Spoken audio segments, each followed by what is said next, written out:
Que step uso de step riba tereno público está ilegal e a nós não vai adaptar nenhuma regla para ser bira legal. Sobre o que nós queremos que o risco é muito grande para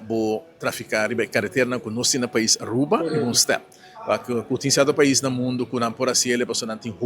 infraestrutura ampla que não pode ser, se está assim, toca botar mira que hasta no país tão grande com infraestrutura diferente de nós, está proibindo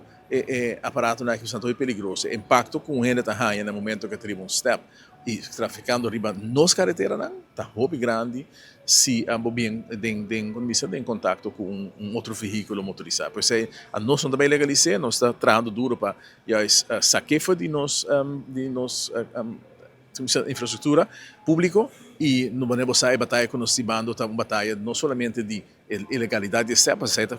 fácil, não está nem com na marca de hora news arriba caia, mas nós temos parte também caminho com o negócio ilegal que está tomando lugar para a não arriba nos tereno público, e sei também nós bando batalha contra ti, nós está provavelmente em corte bem no corte trobe, mas a luta está seguir até final. Me recomendar não para não usar Não usa steps. Melhor, sim, você está contra a lei. E não pode saber se usar, não pode saber como é legalizar, está contra a lei, é um risco grande na nossa infraestrutura, agora proibiu o caminho no mundo, melhor recomendar para não usar.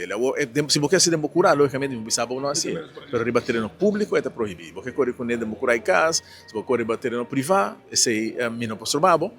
mas se falar assim no futuro, se você certo de quando aqui, porque queda lá ganhar bem no país, ou se você quer muito mais caro, você vai mira com nossa infraestrutura, mas se mais agora influenciar diferente, outro tipo de aparato eletrônico ou motorizado de nosso tráfico e